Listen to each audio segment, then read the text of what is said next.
Hello again. This is Savvy Psychologist. I'm Dr. Ellen Hendrickson, and every week I'll help you meet life's challenges with evidence-based research, a sympathetic ear, and zero judgment.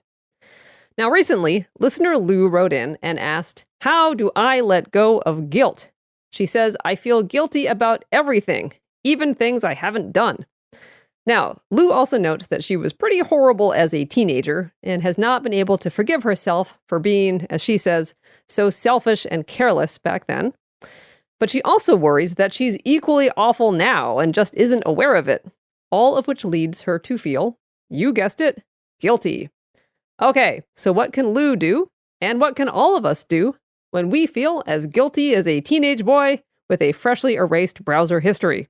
Well, this week, we'll dive into 7 ways to finally let go of the guilt. So let's get right into it with tip number 1. Remember the flip side of guilt.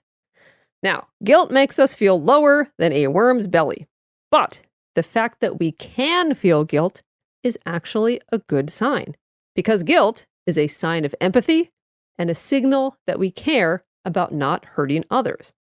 So in fact, at the University of British Columbia, a pair of researchers set out to determine the opposite of psychopathy, that is, being a psychopath, and found that a significant part of the answer is a tendency to feel guilt. Plus, a predisposition to guilt often goes together with honesty, cooperation, consideration, and conscientiousness, all good things that the researchers dubbed compassionate morality.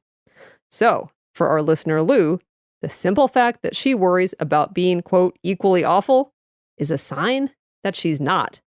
Lou, if you were truly an awful person, you would not be worried about it.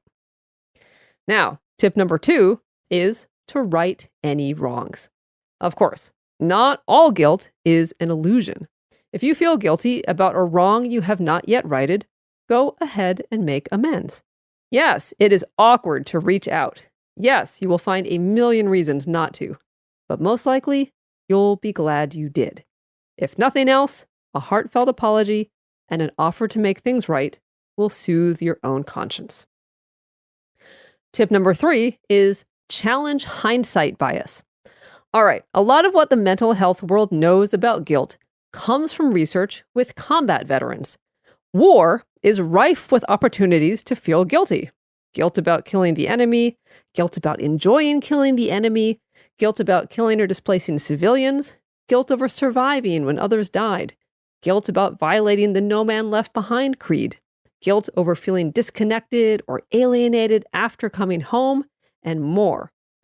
But veterans' guilt, even if the circumstances are specialized, can apply to us all.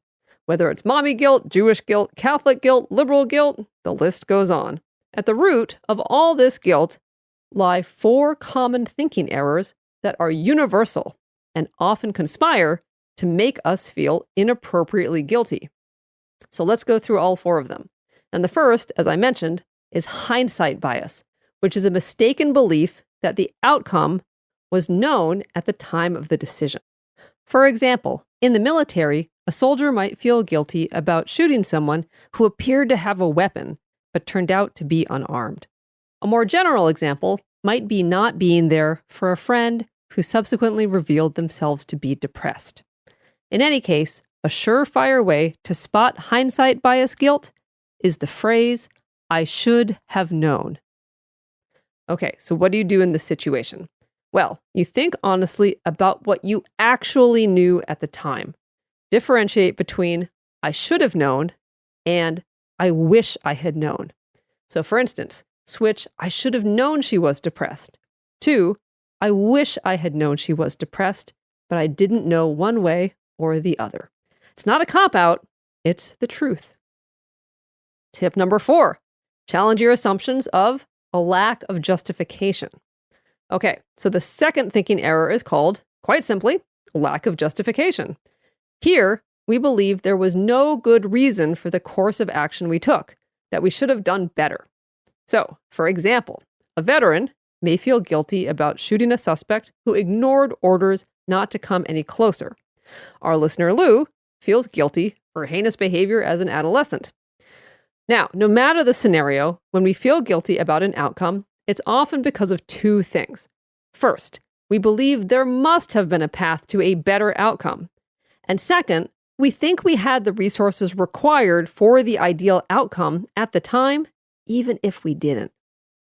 So, to challenge these errors, think about the information, skills, and resources you had at the point where you made your decision. And this often leads to the realization that there was no good option.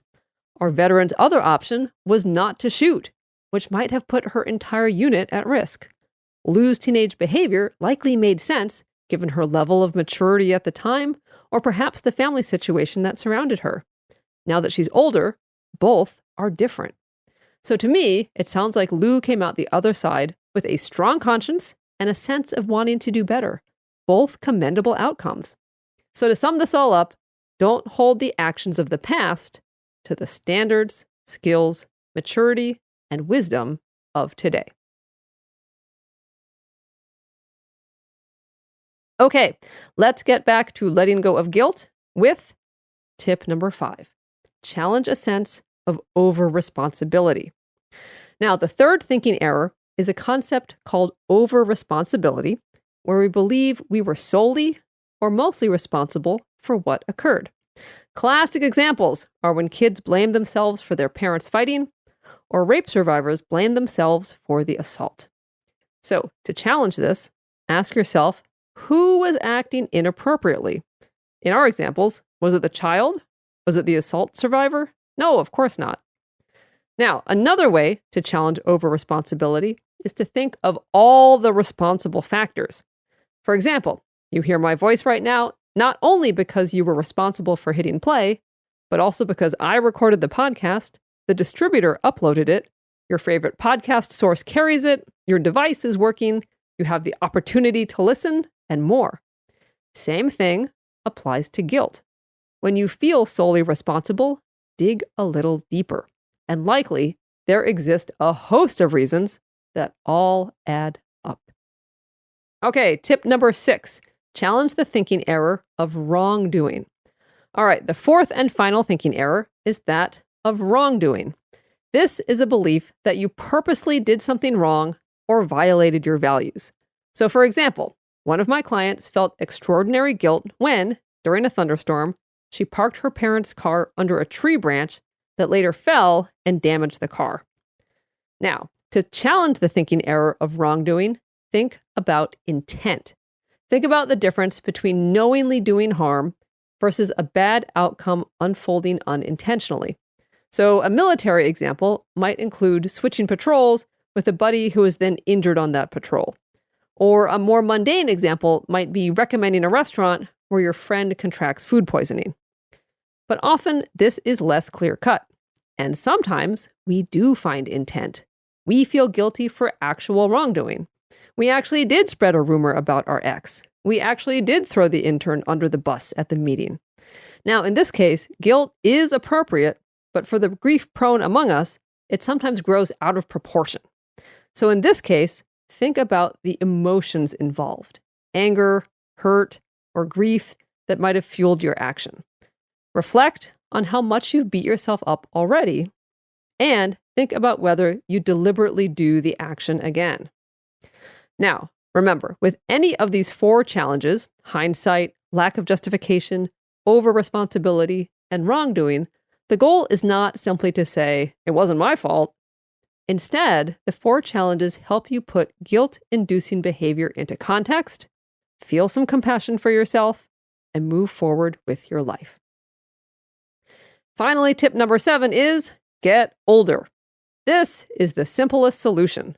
4 researchers at the University of Queensland found that negative self-conscious emotion, like guilt and shame, is felt less frequently as we get older. So if all else fails, just wait.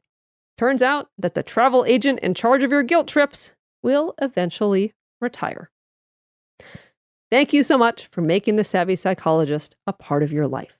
As always, Savvy Psychologist is strictly for informational purposes and doesn't substitute for mental health care from a licensed professional. Thank you so much for listening. Have an awesome week, and I will see you here next Friday for a happier, healthier mind.